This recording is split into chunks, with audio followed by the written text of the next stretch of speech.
નમસ્કાર. આજે આપણે ધોરણ 9 માં પાઠ 13મો એની અંદર ભારતનું ક્ષેત્રફળ અને પ્રમાણસર રેખા. પ્રમાણસર રેખાની માહિતી આપણે આગલા લેક્ચરની અંદર લીધી હતી. હવે કુલ ભારતનું ક્ષેત્રફળ ગણ્યું કે કેટલી ભારતની અંદર જમીન આવેલી છે. તો કુલ ભારતનું ક્ષેત્રફળ છે એ 32.8 ચોરસ કિલોમીટર છે. અને પ્રમાણ સમય રેખા છે એ ભારતની પ્રમાણ સમય રેખા 82.5 ત્યાંથી પસાર થાય છે. પ્રમાણ સમયસર રેખા ક્યાંથી પસાર થાય છે? 82.5 રેખાંશ વૃત્ત છે ત્યાંથી પસાર થાય છે અને એ 5 રાજ્યોમાંથી પસાર થાય છે. હવે આપણે કુલ ભારતનું ક્ષેત્રફળ છે તો કે 32.8 લાખ ચોરસ કિલોમીટર છે. અને એને ટકાવારીની અંદર કન્વર્ટ કરી તો વિશ્વની અંદર 2.42% છે એ આખું ક્ષેત્રફળ છે. અને એને આપણે ક્રમ આપી તો કે વિશ્વના જે દેશો છે એની અંદર ક્ષેત્રફળની દ્રષ્ટિએ આપણો કેટલામો ક્રમ છે?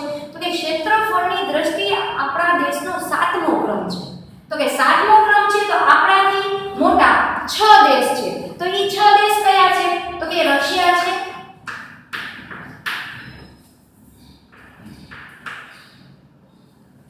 રશિયા છે, કેનેડા છે, ચીન છે, બ્રાઝિલ અને ઓસ્ટ્રેલિયા અને યુએસએ. આ આપણાથી મોટા 6 દેશ છે જેનું ક્ષેત્રફળ આપણા કરતા વધારે છે. અને આના પછી આપણો કેટલામો ક્રમ આવે છે? તો કે 7મો ક્રમ આવે છે. તો કે હવે આપણે ભારત દેશની વાત કરી તો કે ભારત દેશ ક્યાં આવ્યો છે? તો કે એશિયા ખંડની અંદર જોવી તો કે એશિયા ખંડની અંદર દક્ષિણ બાજુ આવેલો છે.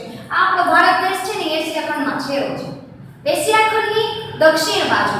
પછી વિશ્વની અંદર વાત કરી તો ક્યાં? તો કે ઉત્તર પૂર્વ ગોળાર્ધની અંદર. એટલે વિશ્વની અંદર આપણો દેશ ક્યાં આવેલો છે? તો કે પૂર્વ ગોળાર્ધની અંદર, ઉત્તર ગોળાર્ધની અંદર એટલે પૂર્વ દિશામાં આવેલો છે.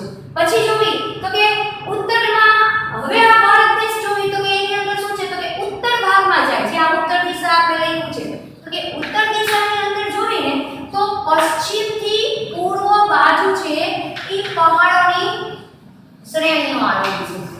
પહાડો આવેલા છે, ઉચ્ચ પ્રદેશો આવેલા છે. જે આ ઉચ્ચ પ્રદેશો પહાડો તિબેટ અને ચીનને જોડે છે અને ભારતને જોડે છે. તો આ ઉચ્ચ પ્રદેશો પહાડો છે આને કારણે શું થાય છે કે આપણે જમીન માર્ગ છે ને અહીંયા વિકસિત છે. આપણે જવું હોય તો આપણે આ પહાડોને પસાર કરીને જઈ શકીએ. આ પહાડો આપણને એક ફાયદો પણ કરે છે કે અહીંયાથી ઝેરી પવનો, ઝેરી વાયુઓ જે આવે છે ને તો આ પહાડોની ઊંચાઈ એટલી બધી છે કે એ ઝેરી પવનોને રોકી રાખે છે. એ આપણા દેશનું કવચ છે.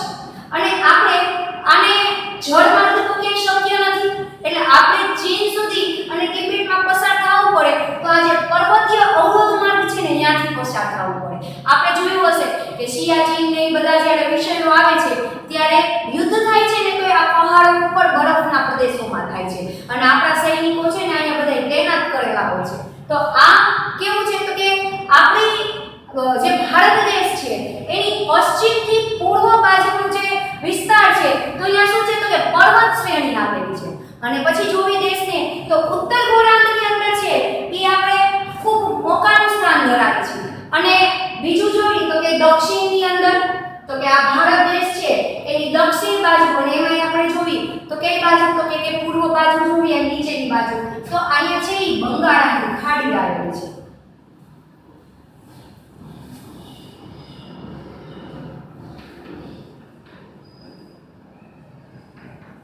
જે એક્ઝેક્ટ આ બાંગ્લાદેશની આ નીચેનો ભાગ છે ત્યાં છે એ બંગાળાની ખાડી આવેલી છે. તમારે અત્યારે નકશાની અંદર આ સ્થાન છે ને એ દર્શાવવાના છે કે ભારતના નકશાની અંદર અહીંયા બાંગ્લાદેશ આવ્યો છે. બાંગ્લાદેશની આ નીચેનો ભાગ છે ને એને બંગાળાની ખાડી આવેલી છે. પછી ભારતની પશ્ચિમ બાજુ આપણે જોવી તો કે પશ્ચિમ બાજુ અહીંયા અરબ સાગર આવેલો છે. હવે ભારતની પશ્ચિમ બાજુ પછી દક્ષિણ બાજુના છેડામાં જોવી એટલે આ નીચેનો છેડો કે જે અરબ સાગર, બંગાળાની ખાડી અને એની બાજુમાં નીચેનો છેડો છે ત્યાં છે એ હિન્દ મહાસાગર આવેલો છે.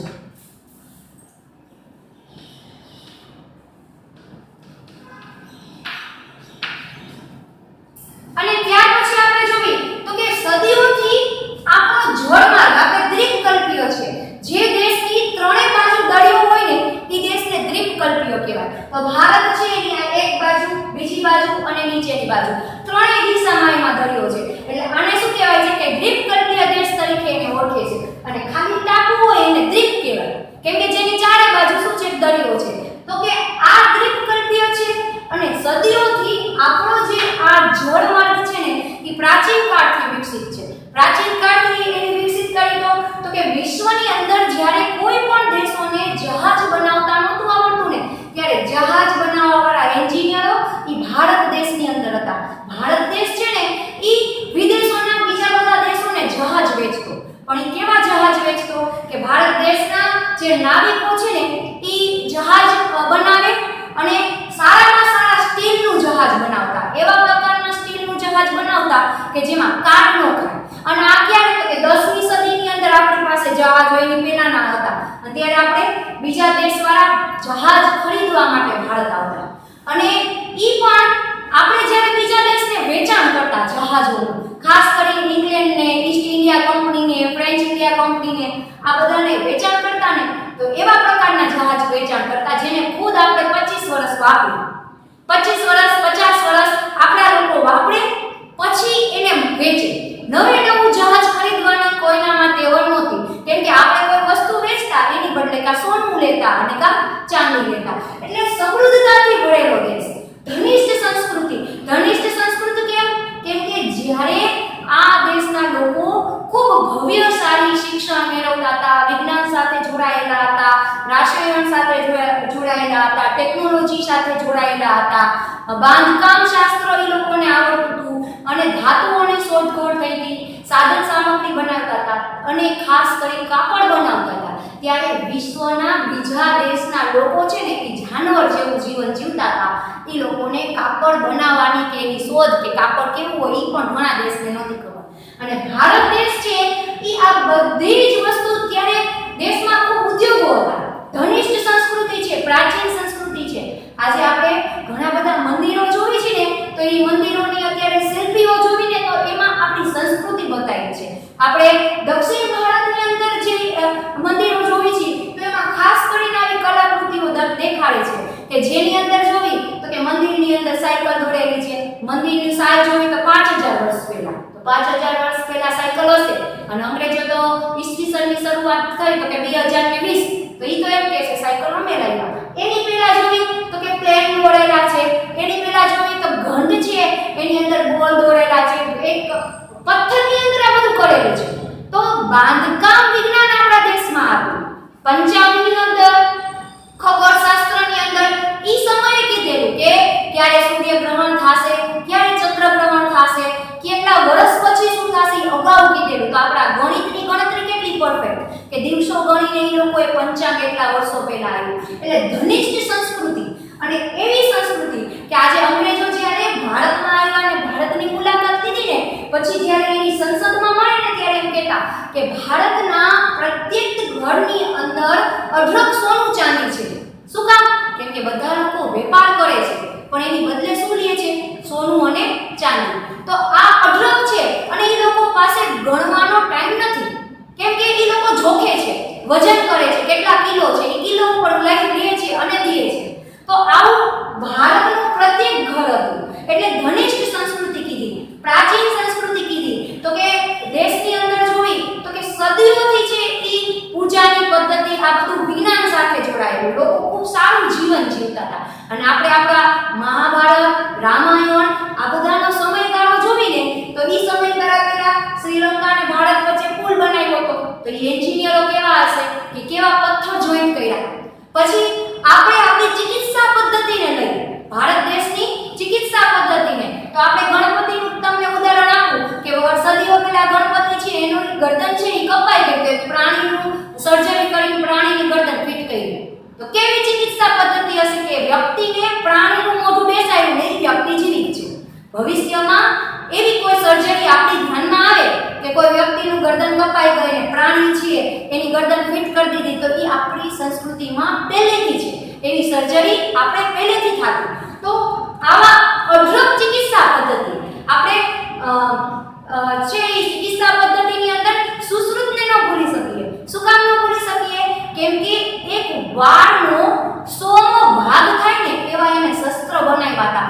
અને એ ચિકિત્સા પદ્ધતિઓ છે એની અંદર છે એ બધા ઉપયોગ કરતા કે એ સમયે આપણે છે એ બધી જ જાતની જે સર્જરી છે અને આયુર્વેદ છે એનું કારણ એ બધાનો જે અભ્યાસ છે ને એ આ દક્ષિણ ભારતમાં થતો.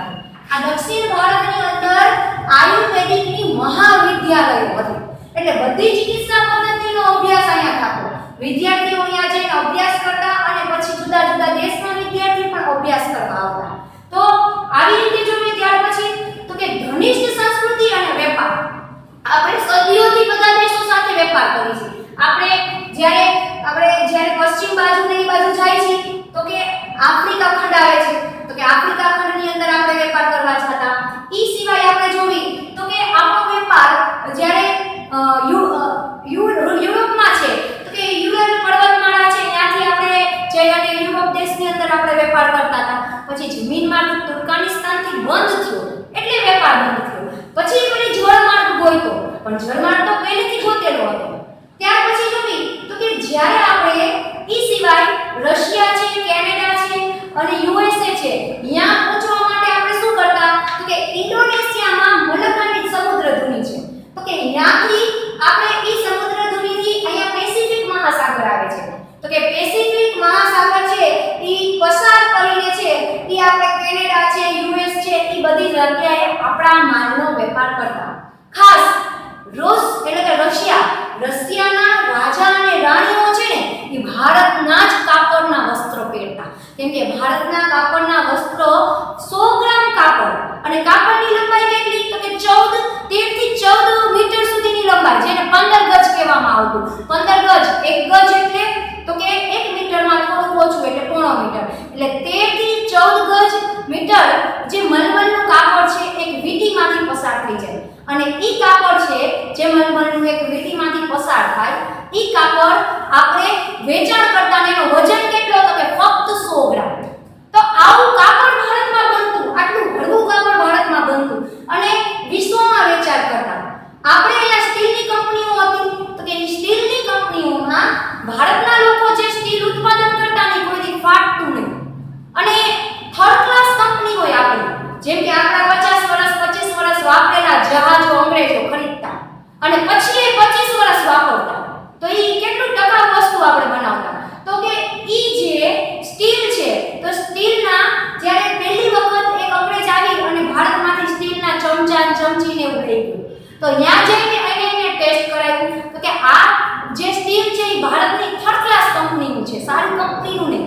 તો ઈ કંપનીનું સ્ટીલ પણ ઈ લોકો શસ્ત્ર બનાવે એટલે કે જ્યારે કોઈનું સર્જરી કરવી હોય, ઓપરેશન કરવું હોય તો એના માટે એના શસ્ત્ર બનાવવા ઈ આપણા આ સ્ટીલનો ઉપયોગ કરતા વિદેશની અંદર. કેમ કે ઈ સ્ટીલ એવું ટકાવ આવતું. જો ડોક્ટર પાસે જે હોય ને ઈ સ્ટીલના જ સળિયા ને ચમચી ની બધું હોય. શેના માટે ઈ સ્ટીલનું આપણે છરી ને ઈ બધું કાતર કેમ કે સ્ટીલ કટાતું નથી અને બોડીમાં કાટ નથી જતો. તો આ છે ઈ આપણા દેશની ધનિષ્ઠ સંસ્કૃતિ બતાવે છે. આજે આપણે આપણી ઇમારતો છે ને એને ખૂબ નુકસાન પહોંચાડે છે તો એ આપણી ધનિષ્ઠ સંસ્કૃતિથી જોડાયેલું છે અને એ આપણો ઇતિહાસ કહે છે. તો ધનિષ્ઠ સંસ્કૃતિ અને વેપારના સંબંધો તો કે પ્રાચીન કાળથી આપણા દેશની અંદર વિકસેલા છે. આપણે છે એ બધા દેશોની અંદર આપણે વેપારો કરતા. ત્યાર પછી જોઈ તો કે વસ્તુનું પણ વિચાર કર્યું તો જ્યારે એ યુરોપ સાથે જમીન માર્ગ બંધ થયો અને જળ માર્ગ જે ગોઈતો જે વાસ્કો દ ગામાએ શોધ્યો તો આ જળ માર્ગ છે ને બહુ લાંબો થતો. તો આ જળ માર્ગ લાંબો થતો જ્યારે અંગ્રેજોનું બધે શાસન આવી ગયું તો ઘણી બધી જગ્યાએ આફ્રિકા ખંડમાં ને એમાં અંગ્રેજોએ કબજો કર્યો. ત્યાર પછી 1869 ની અંદર તમારી બુકમાં નકશો છે કે 1869 ની અંદર આ પાકિસ્તાનની આ બાજુનો જે સાઈડ છે આફ્રિકા ખંડ અને ભારત ખંડની વચ્ચે તો કે સુએજ નહેર બનાવી, માનવ સર્જિત નહેર અને એનું નામ આપ્યું સુએજ નહેર જે ક્યારે બનાવી 1869 ની અંદર. આ જે સુએજ નહેર ભારતે જે અંગ્રેજોએ બધા દેશોએ સાથે મળી સુએજ નહેર બનાવી એને ભારત અને યુરોપ વચ્ચેનું અંતર છે એ 7000 કિલોમીટર છે એ ઓછું કરી દીધું. પહેલા એને આફ્રિકા ખંડ ફરીને ભારત આવવું પડતું. હવે એ લોકોને ભારત આવવાનો રસ્તો છે એ 7000 કિલોમીટર કેવો થઈ ગયો? ઓછો થઈ ગયો. કોને કારણે? તો કે સુએજ નહેર છે એ બનવાને કારણે. ત્યાર પછી જોઈ તો કે આપણા જમીન માર્ગ છે એમાં આપણે ઘણી બધી જગ્યાએ ઘેરાયેલા છે. તો કે કેવી રીતે ઘેરાયેલા છે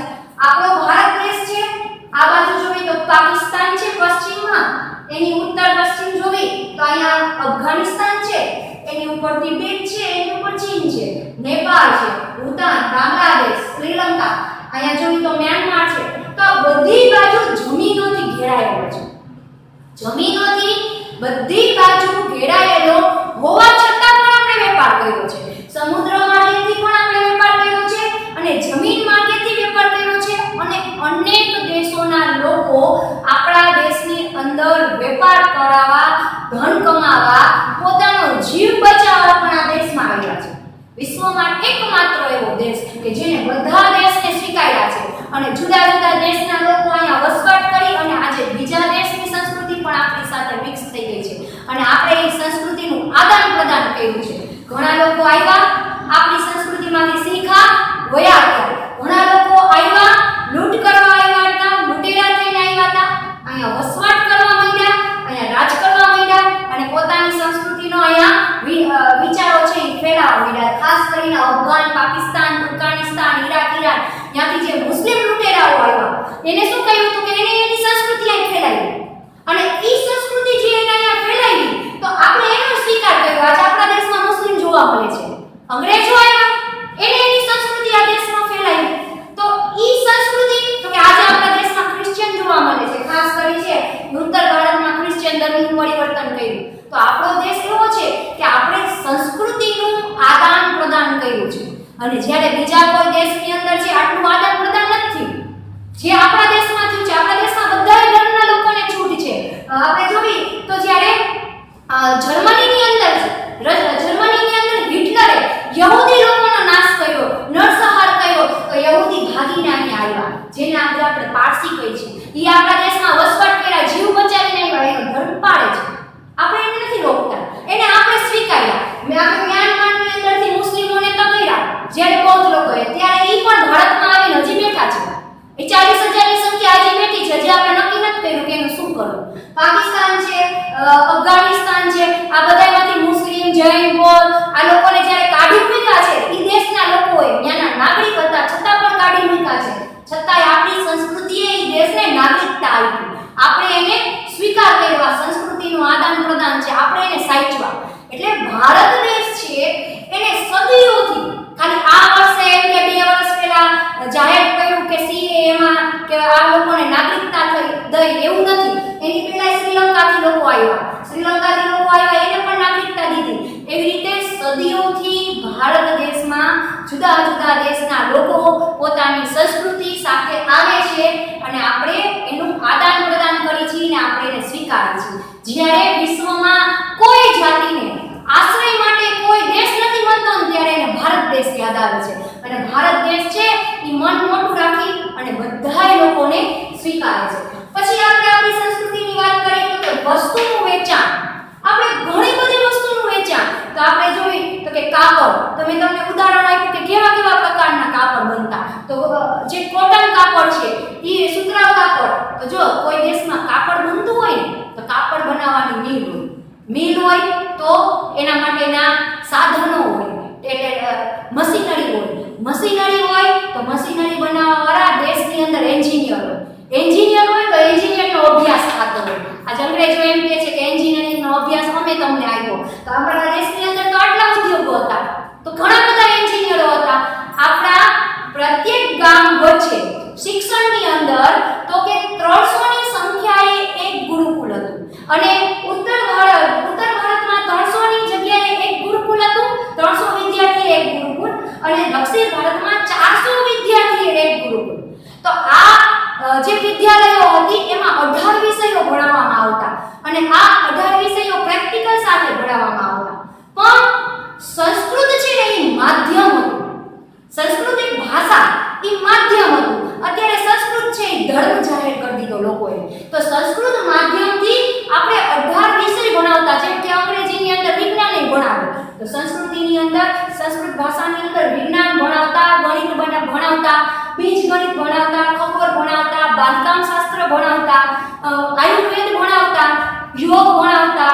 તો આપણે આ બધી આપણી સંસ્કૃતિ છે. તો આ બધાનું આપણે તો કે વસ્તુનું વેચાણ કર્યું. અઢળક વસ્તુઓ બનીને આપણા દેશમાંથી બીજા દેશમાં જતી. તો જાજી વસ્તુ બનતી હોય એનો મતલબ આપણા દેશમાં કારખાનાઓ હતા, ઉદ્યોગો હતા. ત્યાર પછી જોવી તો કે વિચારોનું આદાન પ્રદાન.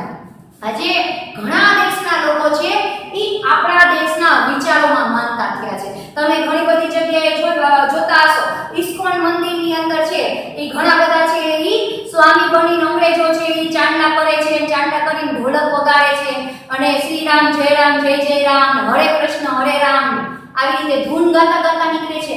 આવા હરે કૃષ્ણ મંદિરો છે એ વિદેશમાં પણ છે અને વિદેશની અંદર ડેઈલી સાત્વિક ભોજનો આપે છે. હરે કૃષ્ણ મંદિર આપણા વિચારોનું આદાન પ્રદાન. આજે એ લોકો આપણી સંસ્કૃતિ તરફ વળે છે. આજે આપણે ચાંદલો નથી કરતા પણ એ રેગ્યુલર ચાંદલો કરે છે. આપણી સંસ્કૃતિનું આદાન પ્રદાન સ્વીકારે છે. આજે અંગ્રેજોએ છે જહાજ બનાવતા તો કે ભારત આગળ શીખવું, કાપડ બનાવતા ભારત આગળ શીખવું. આજે આપણે જોવી તો કે ડેનમાર્ક થી નેધરલેન્ડ થી જે આવ્યા હતા, નેધરલેન્ડ શેના માટે વખણાય છે અત્યારે તો ખાસ ડેરી ઉદ્યોગ માટે વખણાય છે. સારામાં સારો ડેરી ઉદ્યોગ એને વિકસાવ્યો હતો. પશુપાલન ડેરી ઉદ્યોગ એને ભારતમાંથી શીખવું અને ભારતની અંદર સારી કક્ષાના પ્રાણીઓ છે ને ભારતમાંથી કરોડો રૂપિયાના ખરીદી લઈ જાય છે અને અહીંયા છે એ પછી પ્રાણીઓનો એ વિકાસ કરે છે અને પ્રાણીઓની સંખ્યામાં વધારો કરે છે, એને સાચવે છે. તો આ ડેરી ઉદ્યોગ ભારતની દેન છે. તો કે વિચારોનું આદાન પ્રદાન. ઉપનિષદો, આપણા ઉપનિષદો છે, રામાયણ છે, પંચતંત્રો છે, તો આ બધાની સાબિતી છે. રામાયણ છે એને સૌથી વર્ષો પહેલા ઘણા લોકોએ કાલ્પનિક જાહેર કર્યું. પછી જ્યારે શ્રીલંકા અને ભારત વચ્ચે રામ સેતુ બન્યો તો બેન કે આવો તો પુલ પાણી વચ્ચે, દરિયા વચ્ચે ઈ સર્પાકારનો અને એ ડૂબ્યો નથી તો માનતા કે રામાયણને સ્વીકાર કર્યો તો કે ઈ સમયે એન્જિનિયરો હતા અને એ એન્જિનિયરો એવા હતા કે પથ્થરને જોઈન્ટ કરતા. કેવું કેમિકલ વાપરતા? આપણી બધી ઇમારતો છે જે પથ્થરો સાથે જોઈન્ટ કરેલી છે. અત્યારે ઈંટનું મકાન છે ઈ આપણું 100 વર્ષ નથી જીવતું અને ઈ હજી જીવે છે. હજી આપણે જોઈએ તો બાંધકામ છે, ઇમારતો છે એવી કેવી છે 5000 10000 ખોદકામ કરી છે તો પથ્થરો નીકળે છે. અને વર્ષો પહેલા તો અત્યારનું તો જોઈએ એન્જિનિયરિંગ તો એટલું કામ પણ નથી. બે પથ્થરોને શેનાથી જોઈન્ટ કરતા હશે? તો આ બધા સંશોધન છે. તો કે રામાયણને સ્વીકાર્યું. રામાયણને બીજી ક્યાં સ્વીકાર્યું?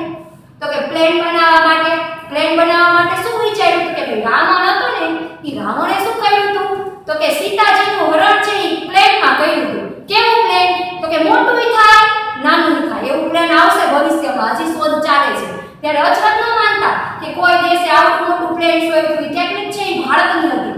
ત્યાર પછી એને પ્લેન બનાવ્યું.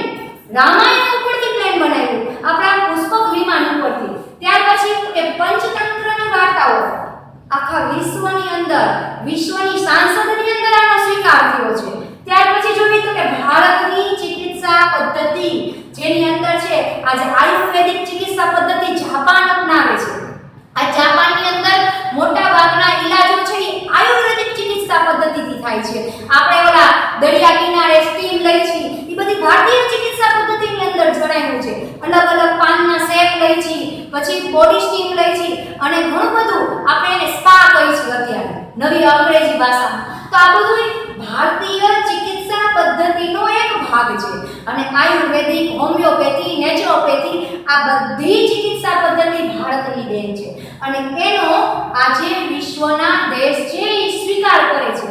અંકગણિત તો કે આર્યભટ્ટ છે એને અંકગણિત આપ્યું, ગણિત શાસ્ત્ર આપ્યું, એની દશાંશ પદ્ધતિ આપી. તો આ બધું છે તો કે શૂન્યની શોધ ક્યાં કરી? તો કે ભારતમાં. ભારત દેશમાંથી ગણિત ફેલાવ્યું. ભારત દેશે વિશ્વના બધા દેશોને ગણતરી કરતા શીખવાડ્યું. પહેલા છે પથ્થરો ગણતા અને કઈ વસ્તુ ગણતા. આ વિશ્વના બીજા દેશને આ અભ્યાસ પદ્ધતિ છે એ ખબર જ નહોતી. ત્યારે ભારત દેશે છે એ આ બધું છે એ ફેલાવ્યું. ત્યાર પછી જોઈ તો કે મહત્વનું યોગદાન છે એ બીજું શું છે? તો કે ભારતની અંદર છે એ ભારત દેશે બધી સંસ્કૃતિને સ્વીકાર્યા અને ભારત દેશે છે અને બધી સંસ્કૃતિના તત્વોને આપણી સાથે ભેળવી લીધા અને સમુદ્રનું યોગદાન છે અને ભારત પાસે જેવો સમુદ્ર માર્ગ છે અને એવું બીજા કોઈ દેશ પાસે નથી. જો પાકિસ્તાન છે તો એનો સમુદ્ર માર્ગ થોડો થાય. પછી જોઈએ તો અફઘાનિસ્તાન છે તો એનો કોઈ સમુદ્ર માર્ગ ન થાય. ચીન છે તો એને આ બાજુ ચીની સમુદ્ર છે તો અહીંયા એને થોડો ઘણો સમુદ્ર માર્ગ મળે. પણ ભારતને કેવું છે તો કે અહીંથી યુરોપ જવું છે તો જઈ શકે, આફ્રિકા ખંડમાં જવું છે તો જઈ શકે, આ બાજુ જોઈએ તો ઇન્ડોનેશિયા તરફ જવું છે તો જઈ શકે,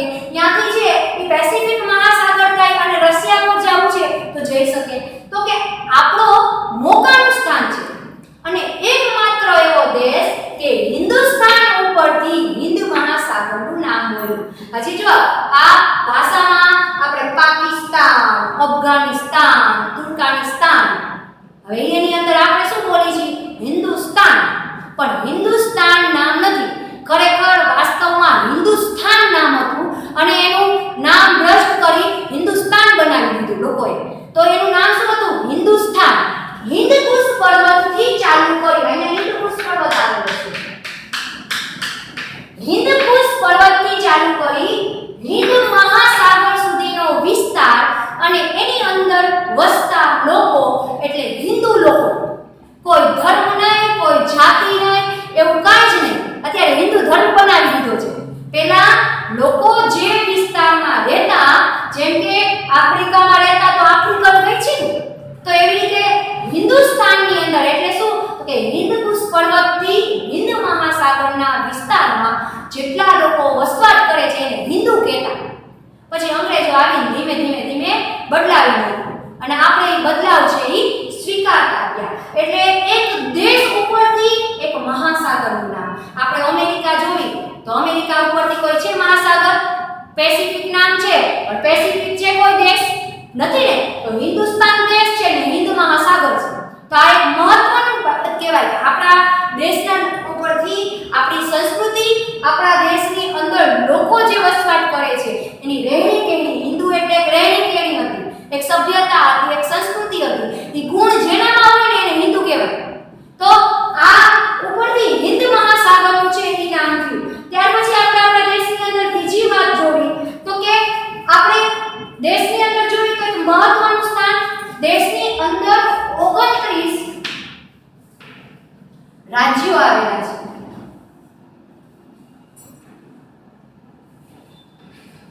29 રાજ્યો આવેલા છે.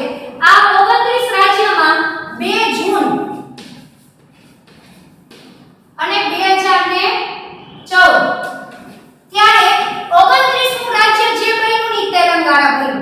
ક્યાંથી? તો કે આંધ્રમાંથી અલગ થઈને, આંધ્ર પ્રદેશમાંથી અલગ થઈને નવું રાજ્ય બન્યું 2 જૂન અને 2014. એટલે 29 રાજ્ય છે, 6 કેન્દ્ર શાસિત પ્રદેશો, 6 કેન્દ્ર શાસિત પ્રદેશો અને એક રાજધાની દિલ્હી. અને ટોટલ આપણે જોઈએ તો કેટલા ઘટકો થાય છે? તો કે 29 ને 6 35 ને 36 ઘટકો થાય છે. એટલે 36 ઘટકો સિવાય જોઈએ તો કે પશ્ચિમ બાજુ આપણે જોવી, સોરી પૂર્વ બાજુ આપણે જોવી તો અહીંયા અંદમાન નિકોબાર,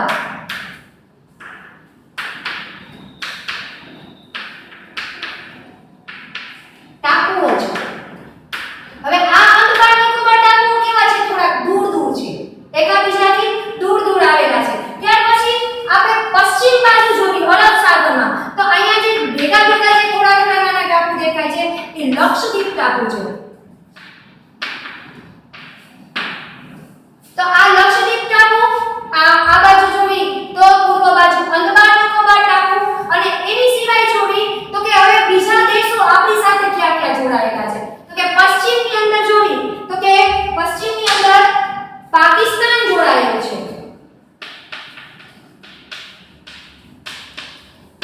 પછી પશ્ચિમનો અહીંયા ખૂણો પૂરો થાય પછી સામાન્ય એવી થોડીક સરહદમાં આપણા દેશ સાથે અહીંયા અફઘાનિસ્તાન જોડાયેલું છે.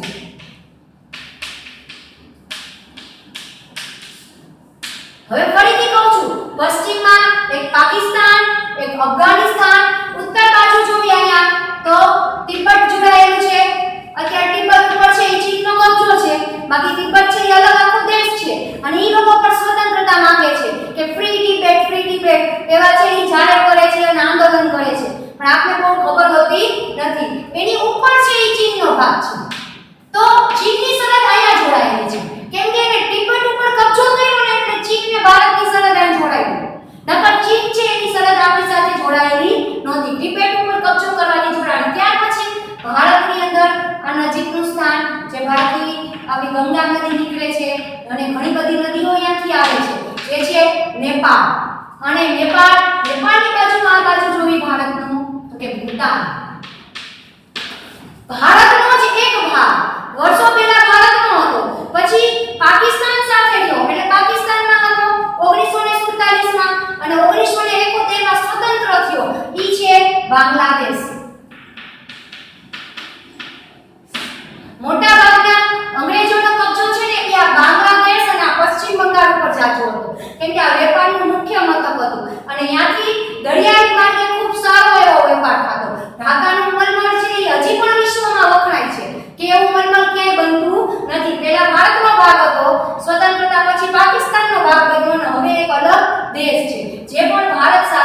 જોડાયેલો છે. પૂર્વમાં અહીંયા જોઈ તો કે મ્યાનમાર,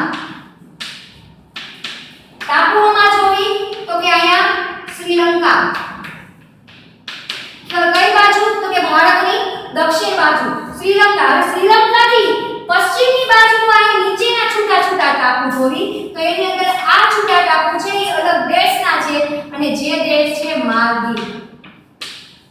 હવે માલદીવ સિવાય આપણે વાત કરી તો કે જ્યારે સુનામી આવી હતી, આપણે જાપાનની સુનામી યાદ છે, તો જ્યારે ઈ જાપાનમાં સુનામી આવી હતી તો ભારતનો દક્ષિણતમ છેડો એટલે દક્ષિણ દિશામાં ભારતનો અહીંયા શ્રીલંકાથી નીચેનો એક ટાપુ જેનું નામ હતું ઇન્દિરા પોઈન્ટ. આ ઇન્દિરા પોઈન્ટ નામનો જે આ ટાપુ છે એ ભારતનો સાવ છેલ્લો ટાપુ કહેવાય અને ત્યાંથી ભારત દેશનો છે એ ટાપુઓનો અંત આવ્યો. તો આ 2004માં ક્યારે તો કે 2004માં જ્યારે સુનામી આવી ત્યારે આ દક્ષિણતમ ટાપુ છે ને એ ડૂબી ગયું એટલે નિમજ્જત થઈ ગયો, પાણીની અંદર ડૂબી ગયું. અને એ સિવાય અંદમાન નિકોબારના ઘણા ટાપુઓ છે એ દરિયાનું સ્તર ઊંચું આવવાને કારણે, સુનામી આવવાને કારણે છે એ ડૂબી ગયા છે. તો આવી રીતે આજે આપણે આખા ભારત દેશના આજુબાજુના ટાપુની, પાડોશી દેશની આપણે માહિતી મેળવી છે. આગળ છે એ આપણે ભારત અને ભૂસ્તરીય રચના એટલે ભારત દેશની રચના કેમ થઈ સદીઓ પહેલા, લાખો વર્ષ પહેલા, એનો અભ્યાસ છે એ આપણે લોકો આગળના લેક્ચરની અંદર કરીશું.